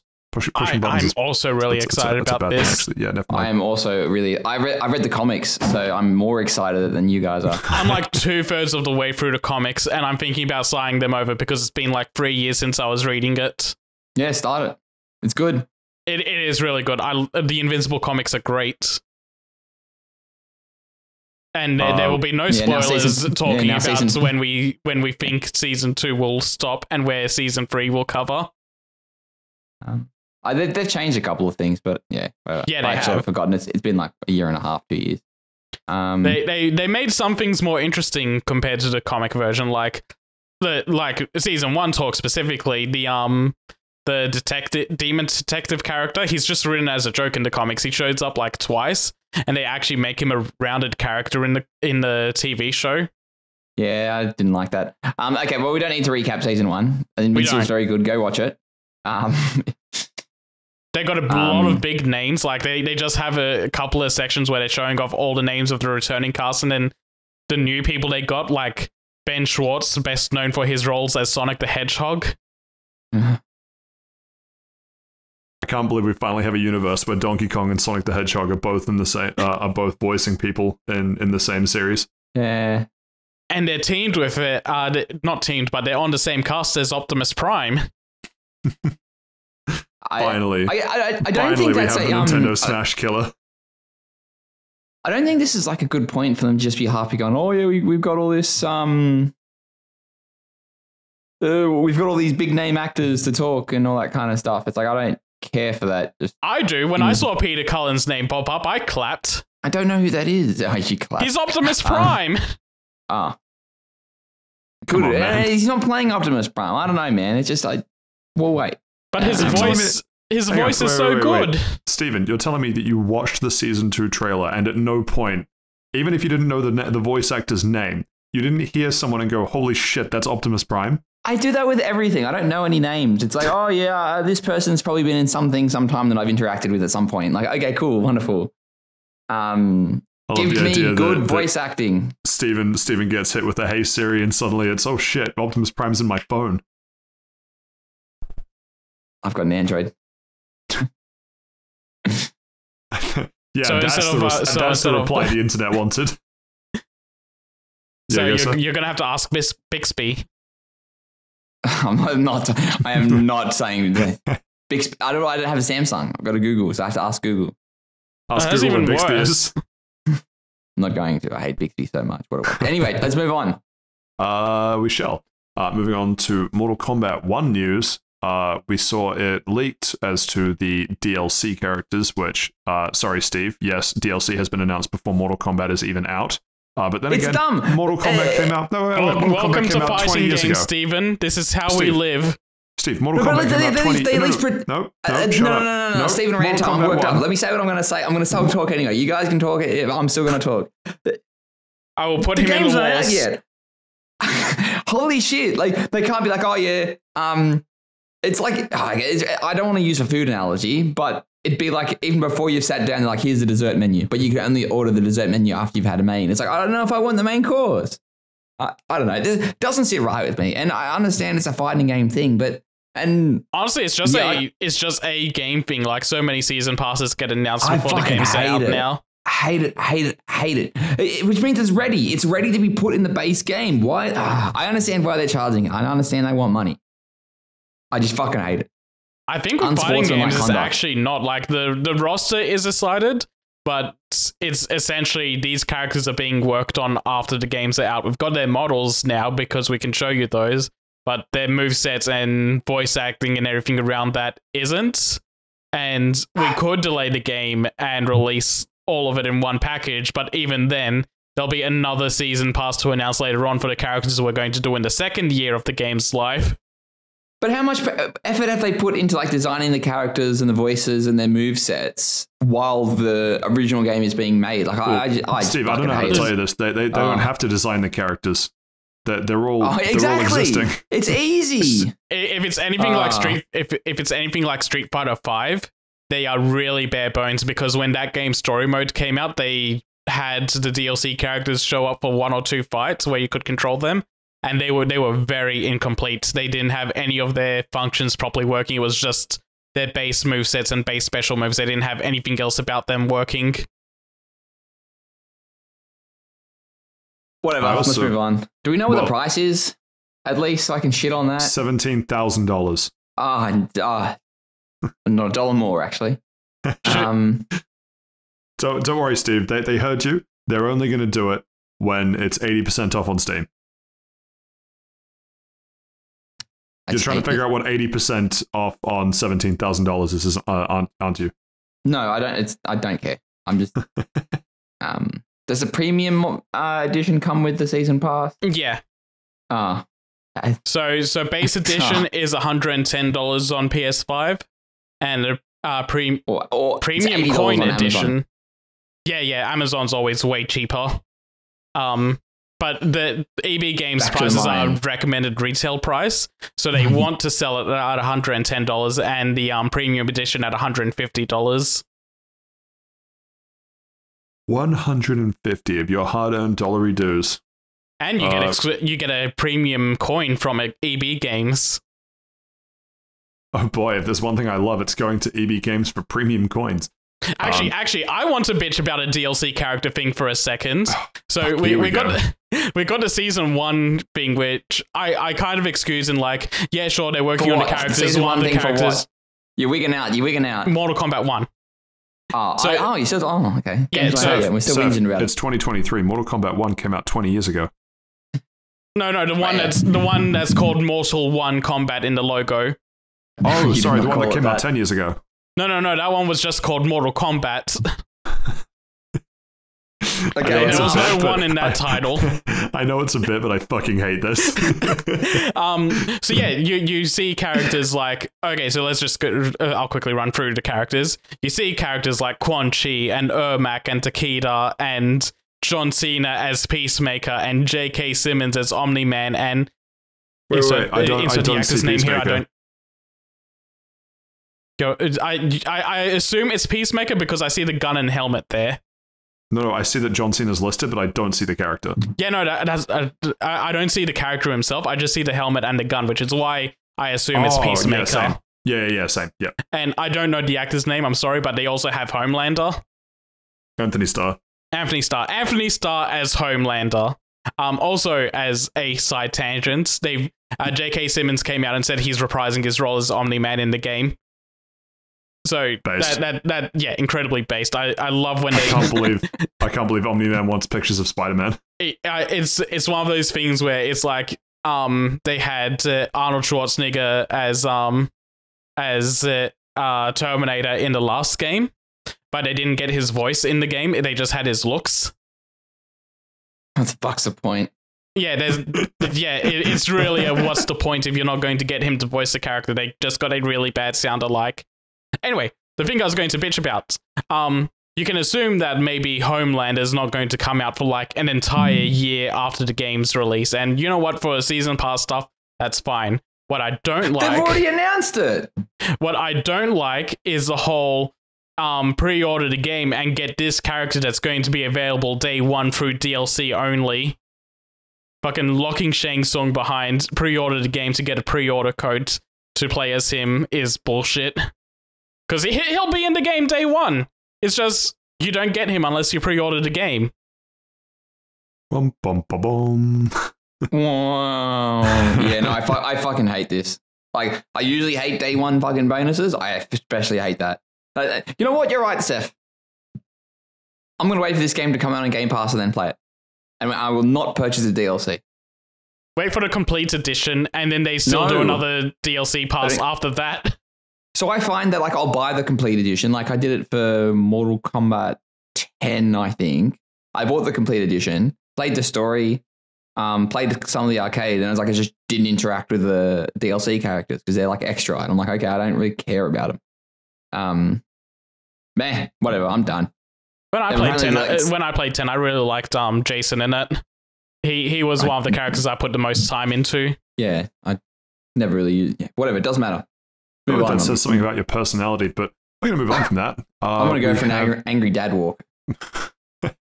Remember to wear your socks and sandals. We have a visual novel for Invincible coming to PC about Adam Eve, which would be cool. We're just rolling in Invincible news right now. We really are. Is there something about, I mean, that's basically what the news is. Is there anything you want to touch on specifically, Seth? I do like that it looks like they're doing a turn-based RPG thing inside it as well, so it's not just straight up a visual novel, but I still would have been fine if this was just a pure, like, interactive comic, like, to kind of go off what the Invincible franchise already is started off as. I would have just been fine to just sit here and read through a story, but having like some semblance of gameplay is pretty neat. Yeah, as I say, nothing really extra for me to add to it. Anything from you on this, Steve? Otherwise, any final thoughts before we move on? No final thoughts from me. Yeah, no, just quick point out that it's coming out this year. Yeah, good point. Yep, still slated for 2023. well, you might not have final thoughts, but do you have Final Fantasy ambitions? Because you can now do a. It's coming out on Xbox. No, Okay, close. So no, but the best. critically acclaimed MMORPG Final Fantasy XIV has an expanded free trial, which you can play through the entirety of A Realm Reborn and the award-winning Heavensward expansion for up to level 60 for free with no restrictions on playtime. Were you practicing that in the mirror before we started this? No, I just read it off the news docket. Yeah, okay, I know. Fuck. You know what? I'm done. You can read your own fucking Final Fantasy 14 news. I thought that was going to play into how I don't need to practice that. I'm just that well versed in doing that bit. Anyway, there's a workout video based on emotes. Oh, breaking news! Breaking news. Is it about this football? Sunday? No, it's about Krispy Kreme, our favorite sponsor. I'm getting the beam. The Jesus is beaming into my mind. On Sunday, Krispy Kreme. If you bring your bestie, you can each get an original glazed donut each. For free? Do you have to prove your besties? I don't know. What are they going to do? Open You guys besties? We get do to the the secret bestie dance. We get to the cash register and then we make out. No, that's not besties. That's how I treat my besties. Steve, I don't know how to tell you this. You don't have a bestie. No! You don't give the homies tongue good night? You don't give the homies tongue and Krispy Kreme. In front You know of what? This might be a false flag Right in the operation by glazed Seth. hole. This is a false flag operation from Seth to tongue all these homies. But yeah, no, sorry. What were you talking about? Something about Adam and Eve? Adam Eve? No, No, that was that. last news story. Okay, so we're talking about Final Fantasy 14. It's out on Xbox. That's right. I made that joke. Sorry. You know, I'm this is something that stunned. Steven would That get Krispy behind. Kreme joke rattled me. This is something Steven would get behind, a fitness junkie. They've just made a workout Business routine junkie. using emotes from the game and Dude, just done a video showing all of them off. I just need to point out this is the only news story that involves any amount of physical activity, and this is the one that Steve yells, "You can get 2 for 1 at Krispy Kreme on Sunday." It wasn't 2 for 1. It's 2 for free. Just bring your No, bestie. I meant 2 for 1 for you because you don't have a bestie that you tongue. Well, what's really important about this fitness video is that they remind you to stretch before the workout. Is that based? I mean, I think so. You always need to stretch before the workout. You don't want to exactly. You don't want to pull anything. No, I don't. You don't want to be Especially- like you don't want to be like Kevin Nash and pull a hamstring whenever you get into a wrestling ring. Don't know who that is. He's a wrestler. Yeah, I get it. Just don't pull your hamstring. He's a 90s He's wrestler a- at that. wrestling. Oh, old fella. Anyway, Well, Well- no, this is just really funny. They call it Eorzean Aerobics. It's just a 3.5-minute video of them doing emotes from the game to do it as a fake workout video, and I think it's just really cute. And wanted to put it in there to like talk about it for a moment. Yeah, and then it got derailed talking about tonguing homies at Krispy Kreme. Which, you know, That's just also a- a very enjoyable activity. also comes with a 3.5-minute video where they tell you to stretch beforehand. It's not as acrobatic, but you can make do. I'm sorry to tell you this, Saif. You also don't have a homie. A bestie shit. Oh no, my own hubris. Call me Icarus. Next up, we have Rise of Kong. Skull Island Rise of Kong, which is announced for a bunch of platforms. They have a trailer, and I swear to God, because they announced that this is available for Switch, the trailer looks like a mobile game. Am I wrong? Well, I'm not gonna say you're not Phones are stronger right. than phones are stronger than the Switch now. This looks like a shitty movie tie-in game from the 360 era. It does not look good. No. It looks stylized, which I guess it has that going for it, but it doesn't look current gen visually. Like this on a PS5 would be ass. There's like a It'd be ass in close-up of 4K. baby King Kong's face, and it's truly terrifying. Yeah, Yeah, yes. I it's was like thinking about the Halo Infinite reveal. Yeah. That's the the Craig. one. Yeah, It was looks like Craig. that. Yeah. It looks like that. It looks it like an underbaked Craig. Yeah, just needs to go back in. Yeah, I don't know who's asking. Like, I literally, unironically, don't know who asked. Someone who had a cell phone and really wanted to play as King Kong on it. Oh, let me find out who the publisher is. Game Mill Entertainment. Yes, they asked. Did they? They mill games. That's literally what they do. What else have they done? You know what? It doesn't matter. I don't care. Well, you might not care about Skull whoa, Island. Whoa, hang on. They've done Frozen Olaf's Quest. They did. They did Nick All-Star Brawl. Well, sorry, they published Nick All-Star Brawl. The developers, Iguana Bee. You know what? I thought this was the developers for Nick All-Star Brawl, and that's why I put it in here. But if it's just the publisher, this can fuck right off. Yeah, no. Wow, I wanted to make the joke of this being the Nick All-Star killer because it'd be the same devs, but no, it's not the same devs. It's just the publisher. Who gives a shit about that? They did G.I. Joe Operation Blackout game. Who the fuck? Let's see what Iguana Bee has done. The Gamatsu page for them shows Little League World Series Baseball 2022, What Lies in the Multiverse, and Head Snatchers. I love how we've done so many episodes, and every so often we'll just drop little tidbits that weren't on the docket that we add to the news docket. I think this is the first time that we've gone through a news item, and then Seth puts his foot down and says we should remove it. Live on content, remove it. Move on. I don't know how to tell you this. It is no longer the Nick All-Stars killer I thought it was going to be. It is literally your job to remove it, so power to you if you do. But something that could kill Nick All-Star Brawl, DreamWorks has entered the arena, and it's not even a brawl. Well, it could be a brawl, I don't know, but it's a kart racing game, which is also announced for every platform. How's this going to kill Nick All-Stars Brawl? This is going to kill Mario Kart. No, I just mean as like a side effect. Oh, okay, yeah, that's fair.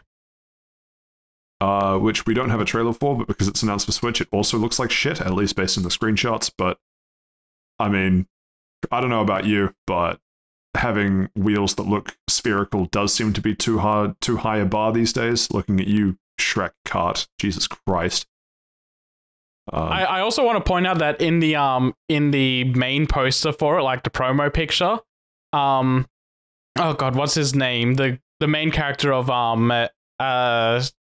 How to Train Your Dragon. The dragon? No, not a dragon. The guy that trains the dragon. Hiccup. Yeah, Hiccup. Hiccup's just beheaded. Hiccup the dragon? No, it's not. He's beheaded his dragon and put it at the front of his car. Oh. Toothless is just mounted on the front of his car. Meanwhile, Donkey has beheaded. Oh god, Boss Baby is in this game. Oh, finally a good fucking game. Holy shit. Meanwhile, Donkey has murdered his wife and has turned her carcass into a cart. It's a carcass. You are focusing on the wrong part of that story. Man. Wait, who murdered their wife and turned it into a cart? Donkey. Oh, I missed that screenshot. I need to go see that. Yeah, no. It's got Shrek, got Puss in Boots, it's got the old man from it has Megamind. Megamind. Man, this is just all the DreamWorks big hitters. Next they'll have Jerry Seinfeld as the bee. Actually,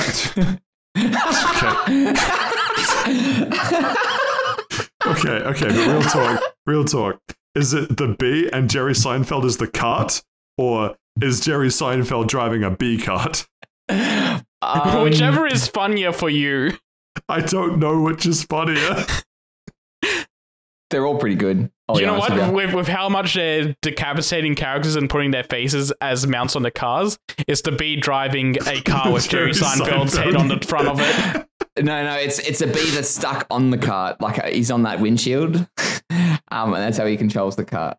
Wow, man, you know I've never seen Bee Movie. I haven't actually. No, I've seen the entire script. What do you mean? I've never seen it. How am I at a 1/3 shot?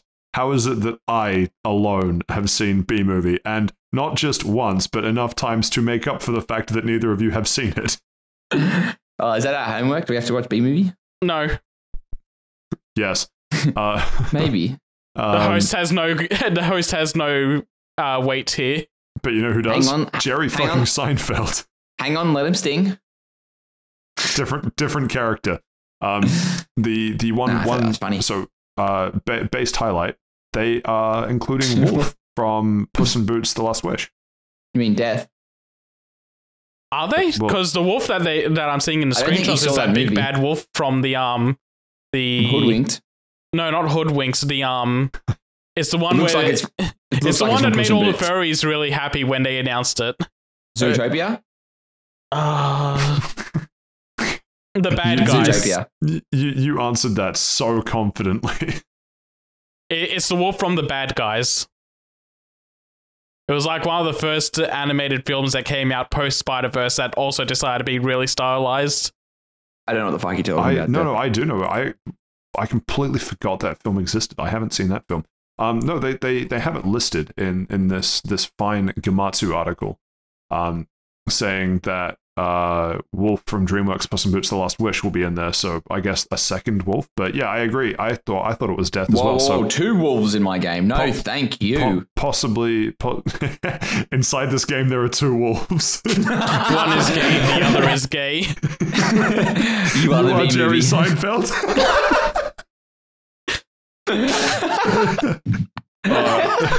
I just gotta think high-five Kramer Steve has real very quick. broad opinions about that. That's Man, amazing. that's comedy. What's the deal? Anyway. What's the deal with kart racing? What's the deal with Resident Evil 4 selling 5 million copies? It's catching up to Monster Hunter World.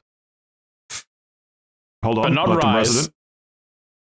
Yeah, Rise has risen, as we in the business say, so not surprised. I haven't played the remake. I either haven't of you? either, but I haven't played the original either, and I want to play the remake after I play the original. Yeah, I'm the same. I played neither. Yeah, I'm the same. I've also played neither. So, thanks for including this one, Seth. I guess this is a moment for I, as the Chad Monster Hunter player, to dunk on the Virgin Resident Evil players. And me as the Chad Devil May Cry player shaking in my boots because Resident Evil is about to top our sales again. But no, this is cool. Like, apparently this makes it the fastest selling Resident Evil game, and it's hit 5 million faster than Resident Evil Village did. So, I think No, a go lot on, of go on, it's still then, just Mike. the current gen, No. though. I just want so in this Gematsu article. Sorry, This is a PC Gamer article. Yeah, no, cool. I corrected myself. Easy. He's up turbo. The second sentence. This What? follows a galactic opening week where it hit 3 million sales in 2 days. So it's only done 2 million sales in like 6 months or however long it's been. oh yeah, that's 2 million in 6 months is still a really good number. Like, Oh no, the 100% bulk it of is. the sales always hits in like that first weekend. Yeah, but like And then galactic it's just whether- opening. Oh, galactic opening. Seth. I'm done. It wasn't as funny as I thought it was in my head. A common Steven moment.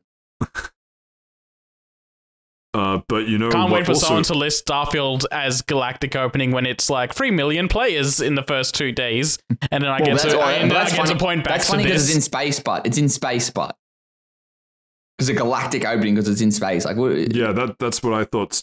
Yeah, was that not what you were going for? that's what I was going for. Yeah, but that's No. Fuck, Steve, shut up. I agree with you. Seth, was that what you were going for, or just I mean, a if it Game makes me Pass joke? sound smarter, then yes. But I was also just going to do it and make fun of Steven trying to say galactic opening sounds stupid when he's, and then just point back to this episode to go, well, you did it here. So you picked a You're game not that's gonna do literally about space, and you used it to try and dunk on Steve. It's the only game he's looking forward to, let's be real. I mean, I guess I appreciate the effort, but it's just a I'm weird looking forward to a lot execution. of things. Like Yeah, the end of name this 5. podcast. Like the talking heat to you. death of the universe. Super Mario RPG, Starfield, What about Ligma. Who's Steve Who's Jobs? Steve Jobs? Hey, Hey, good, I'm taking your wallets. Yeah. Our hands aren't up. We're asking who Steve Jobs is. Yeah, What do you mean? Our guys are hands looking were around up. for We it. were about to high five. You leave me hanging. No more high fives. Yeah. It's all about the fist bumps. All right, meet me at the Krispy Kreme counter in 5 minutes. I'm also gonna looking tongue forward to punch? that. Looking forward to best friend day and then getting a Krispy Kreme with my best friend. Seth and I going, Steve by himself, balancing all things. Rats, we're a trio. It's okay. I'll just go in with a fake mustache a second time with you. No, I'll just go with myself as a trench coat. No. It's just me and Patrick stacking on top of each other in a trench coat. No. It's Seth and I go, and then Seth leaves, comes back in, but Steve's now the one in the fake mustache. I put on the Oppenheimer hat. Milady, my best friend. God. My bestie. Minuk. No, Seth, no. Down, drop it. The nuke or the hat? I'm going to refuse to engage. Spider-Man 2 has a new story trailer, and they released a PS5, like custom PS5. It's basically just the console cover and controller, and holy shit, I want to consume so badly. Yeah, it looks fucking sick. Actually, I didn't realize it was the covers. I thought it was like the console was stylized to look like that. Nope, that's how every the PS5 console looks. itself is the black part in the middle. Yeah, every one of them looks like kind of. I get that now, but that's a shame. I thought it would be like spray painted or something. But, it nearly made me crack and buy a PS5, but I will not. I will hold. When it goes to 75% You've been off. mentioning a few times that you're going to crack soon and get one. Very close, Seth. I am very close. You just need one more game? Yes, just one more game.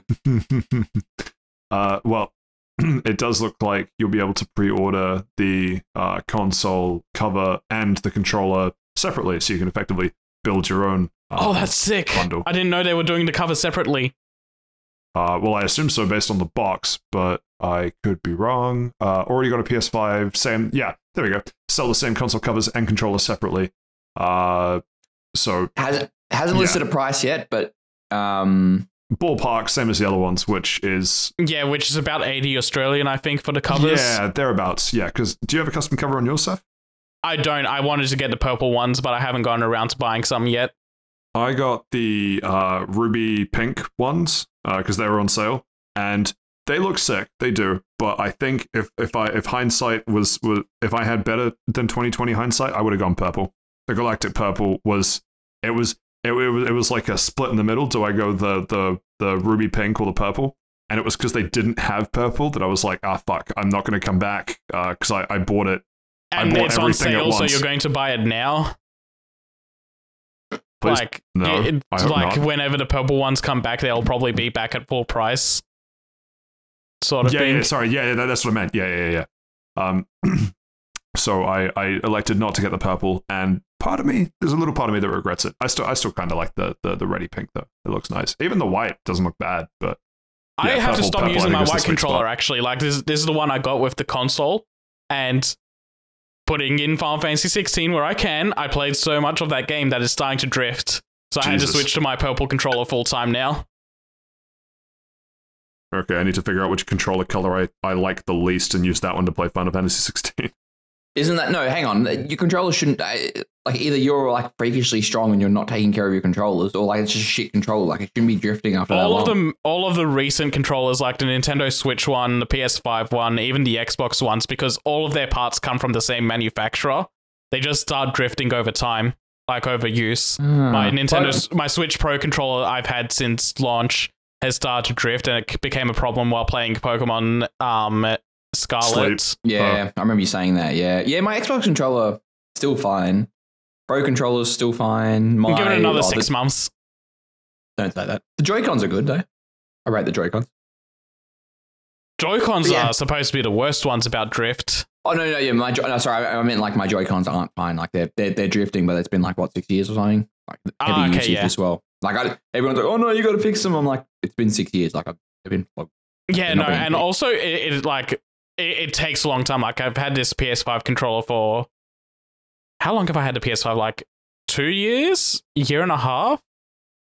It not a long time, but right. Decent enough where I'm seeing people like get a new controller out of the box and then like a week later they start drifting. I'm like, what the fuck are you doing to your controller to do that? They're playing with the claw grip. The whole Monster Hunter method. Literally an affront to God himself.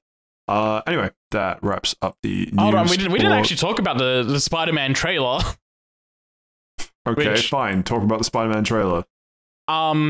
They're showing off like bits and pieces of like story moments. They were finally brave enough to show Peter Parker's face and show they are in fact sticking with the remastered face. And they've decided they also recasted Harry's face, so now they both look like teenagers and Miles looks older than them. They're showing off like things with Venom. They at the very beginning of the trailer they have Harry say the line, we're going to heal the world, and then at the very end they have Venom saying we're going to heal the world, and so it's just putting up front like not very deep hints that Harry's going to become Venom. It'll probably be like a twist if he actually doesn't, but for now all clues are pointing towards Harry being Venom in the game. And the way they showed a final shot of Venom makes it look like that he might be playable in the game as well. But that's hopeful wishes. Neat. Very neat. As always, game looks great. It does. It really does. I look forward to actually eventually finding time to play the first one, which I still have on PlayStation Plus, well, like in my collection from the Essentials bundle or whatever the hell the really good collection was, but just haven't even started it yet. Yeah, I think there's like an upgrade path now as well, so you spend like $10 to get it to the native PS5 version. Yeah, I think I remember something about that actually. But anyway, anything else from this before I move on for the second time, for the first time? No. Story looks great. Venom looks sick. Like they really nailed how Venom looks. I'm really excited for this game. Really get treatment if he's feeling under the weather. Anyway, that is it for news this week. We have an STD, a symbiote, transmissible disease. Thought it was symbiotic terminal disorder, but that's yeah, fine. Eat my ass. Steve, we're not besties. I'm sorry. Oh, not even for a free Krispy Kreme donut? The Krispy Kreme girl will know based on the face I pull when I'm eating your ass. I told you I don't want chocolate. So we have an audience question this week. Early access games, cheap beta or big grift? No name supplied, but does anyone have thoughts? Anyone want to weigh in on this? I do. And you can probably tell how quickly you chimed in on that. I think you're going to be saying it's a big grift. No, I'm going to say it's in between. I'm going to say it's both. So what I was going to talk about today, The Wandering Village, it's a game in early access. But how Xbox and Microsoft positions early access games, they call them game previews. You'll probably know that Grounded game that released earlier this year was in game preview for 3 or 4 years before, and all it is it's a lower entry price, and you're playing essentially what is the full game at the moment, and with the hope that they actually finish the game later on. And with Grounded, they did. Oh, excuse me. With Grounded, they did. But there are many cases on Steam where early access games will have like a charge price of $15 and $20, and they'll promise all these things. They'll do half of them, and they'll do the rest of them like pretty shitty, or just straight up just won't say anything, and then like they'll just stop. Like this game is in early access, and then just nothing fucking changes. And it's been interesting, like playing The Wandering Village. It's like it is light. I don't want to get into the review because we'll save that for next week. But you can sort of tell, and when you open that game, the splash screen at the start is pretty much it's like, yeah, thanks for playing our game. Join our Discord. We'll tell you what's going on, like to stay up to date with what's going on. And you can sort of tell that it's like there are more things to come. And it sort of feels to me that they're self-aware that they know they're in early access and there are things to happen. But then at the same time, it's sort of like, okay, at what point is this just a Kickstarter? Like at what point is it just a beta, or could you just sort of wait a year to develop a bit more? And I sort of do understand these are a bit more community-minded ideas you can get, and by people paying a smaller price, they can help, not help develop the game, but give ideas to help push them on things that would actually be fun to play. And I'm kind of at that stage where I'm really enjoying the Wandering Village, and I can see what they're trying to do. And there are parts that just feel unpolished. But I'm not sure if that's just, it feels unpolished because it's in early access or game preview, or if it's unpolished because the game just sort of feels like that. And it's just a bit different for me. I don't know. I just sort of want to get your guys' opinion. It was me that wrote in that question. What? I know, right? Crazy. I should have put it a funny name, like Hugh Ass, Krispy Kreme. My bestie. Hilarious. Yeah. Steven's real bestie. In brackets, go to school. Puncher. That was a good one. But yeah, I wanted to get your guys' opinions, and realistically, if you actually really played any that actually turned out to be good, or actually turned out not to be good. So I haven't played anything in early access, but I've played games that have been in early access. It's just got into them after their official release day, and for all intents and purposes, I think it's fine. Like the big one for me is Hades. Like they released, they in early access, they only had like the first world or first two worlds when they released it, and people just played the hell out of those, and then it's just like, yep, okay, runs over. And because it's a roguelite, just keep going and give us your feedback. And from everything I've heard, like all the feedback was taken on really well, and playing the game, Hades is an amazing game, so I just have to assume that it being in early access did wonders for it, and it works so well that they're going to be doing Hades 2 in early access. And again, I'll just wait for that to come out officially. I'm not going to engage with it in early access, but for the people that do engage with it, it seems like a fine deal. It's just that there are cases of a lot of developers taking advantage of like Steam early access, putting something on there, and then disappearing into the nether. Mm. But when it works, it seems to really work out well. As with most audience questions, I don't have a straightforward answer to this. I have a split. So the split depends on what the purpose of early access is. Because on one hand, you have a wolf. On the other hand, you have a wolf. And now I'm driving a cart shaped like Jerry Seinfeld. Yes. So it's for me, it comes down to is the purpose of the early access a pre-order bonus, or is it because they want community feedback? And those two experiences are very different, because on one hand, you have the Hades one, which was done for community feedback. The game wasn't finished. They wanted feedback. They put out what they had, and that worked really well. On the other hand, I wasn't part of it, but it was one of the... Oh, shoot. It might have been Battlefront 2. There was one where they were like, hey, we're doing they called it a network test, but it was effectively early access because you had to pre-order it to get in on it. And they did that, and then the community went, hey, this, and this badly need adjusting. And they're like, yeah, thanks. We'll take that feedback on board. And then release the same... No, it wasn't Battlefront 2. It was Battlefield.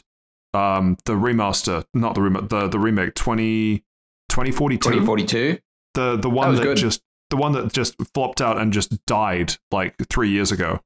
Yeah, 42, I think it was, yeah. And that one had a pre-order based early access, I'm pretty sure, where the point of it was partially network test, partially, hey, this is the state of the game, what do you guys think? And it sounds like, because it's not really my sort of game, I wasn't a part of it, but from what I remember of that, everyone that played it said, these are the parts of the game that are good, these are the parts of the game that badly need adjusting. If you don't adjust these, the game won't do very well. And EA went, thank you for that, we'll take that on board, and then released it with released the game in basically, according to them, the same state between the early access and the full There's game. another game I feel like I I took part of this and it happened as well, but I can't remember what it was. Yeah, I typically, either by luck or by the sort of games that I play, don't have the early access stuff. Like, unless it's like a Kickstarter thing where it's specifically an early access part of the Kickstarter, then sure. Like Framemakers, I'm in Framemakers and I've played Framemakers and it's really good. I really enjoy it. But I haven't, at least not for a while, had a game that I've pre-ordered and as part of the pre-order gotten into early access, because that usually seems to be the split for me, whether they're doing it for feedback, whether they're doing it for pre-order bonus. And it seems like most of the times when they do it as the pre-order bonus, it's just a great big fuck you to the community, because unless they nail it off the bat, they don't make the sorts of changes that the community wants. And so in that sense, it's the grift in that sense. But when it's the actual needing feedback, Hades, absolutely example of excellent practice. Yeah, I think Exoprimal fell into this trap where they had they didn't just have the network access that me and Steven took part of. They had a couple beforehand, and it still surprises me that they don't have the cross-platform party invite yet, even though they run off the Capcom ID. Like, they still have cross-play matchmaking working, but you can't party up with people from different consoles, and that seems like a weird oversight that should have been brought up. I think I might have put it in my feedback form, and it's just still not there. Which, speaking of Exoprimal, I know that we didn't get to this as part of the regularly scheduled programming for the Run the Lounge section, but I have the Steam chart open. Who wants to hazard a guess? Round 2. Here we go. How many people are playing right now? How many players 24-hour peak? We did the all-time peak before, so there's no point. Okay, I'll contextualize it. The all-time peak was 4,500. There we go. So your answer shouldn't be above 4,500. I won't stop it if it is, but you will be an idiot. How many playing right now? 24-hour peak. Go. 1,500. Playing right now? Yeah. How many 24-hour peak? I was also going 1,500, so I'm going to say 1,501 for 24-hour peak. Not 24-hour peak right now. Okay. And just so Steven gets his comeuppance against me, for 24-hour peak, I think will be around 2,300. Yeah, I'm going to reckon 2,400. Seth wins both. Yes! Dumb game. Well, a lot of people think so, because currently there are only 981 people playing it right now, and the 24-hour peak is 1,702. And let me tell you, the lifetime player count history is a straight line down. Yeah, I kind of expected that. Yeah, that's a shame. It was just funny that you brought it up, because I it was in the back of my mind to look at, but yeah, no, it's she ain't doing too hot, Captain. Maybe it's better on Xbox. They probably use that. You say that. Anyway, yeah, that's all I have to say about the audience question. I hope that answers your question, Steve. It's weird. I don't like that. It's okay, we've got a real question for next week. Oh, good. Any question? Any final thoughts on the question from either of you two? No, not really. I'm enjoying the Wandering Village, even if it is in game preview. That's fine. Yeah, I think I got mine out of the way. Cool. Well, not only did you get yours out of the way, but we got the entire episode out of the way. Because this is the end of episode 83. Anything we want to tease for next week? I may or may not actually start playing either Remnant 2 or Final Fantasy 16. Not sure which. We'll find out. I'll talk about no, while I'm thinking of it, Endless Dungeon, the 100% off on Steam at the moment. Something Endless Dungeon. Dungeon of the Endless? Dungeon of the Endless? That sounds right. 100% off on Steam at the moment. It's part of an endless summer sale thing. I might play that. I don't know. I'm crazy. I'll do what I want. Anyway, Seth, what are you doing? I'll talk about the Edgar Wright's Cornetto trilogy next week, and I gave Gravity Circuit a little bit of a try last night, so I'll probably try to finish that and talk about that next week as well. Cool. And Steven? Probably going to Krispy Kreme with my bestie. If you're we already established you don't have one. Yeah, no, you wouldn't know it. She goes to a different school. Of course. Yeah. Is it her even? What's wrong with that? You don't have female friends? Get something wrong against females? You ever No, seen I'm one just in saying. real life? I'm just saying, if you wanted it to be believable, you would have said he. Why? Because I don't think you have any female friends. Why? You seem like the type of guy that's a Why? little. Fuck you. Too far. All right, knock it off. It's getting too close to home. You can't hold down a normal relationship with a woman. I get fucked. It's always about the end game with you. Yeah, I'm in a normal relationship with your mum. That was a good one. I can't believe that while Saif and I are going to the Besties Day at Krispy Kreme, Steve and Saif's mum are also going. That's so cute. Just remember to bring the Switch this time, Steven. Only if you're good. All right, we're done. Before I say something that hurts, get out. As I say, we are now at the end of episode 83. I've been Patrick. I've been joined by Saif and Steve, like every other fucking episode with these two. Anyway, thank you so much for listening, and we'll catch you next time. Goodbye. Happy birthday, Wallabies. Good work on winning the Blooders Lake Cup.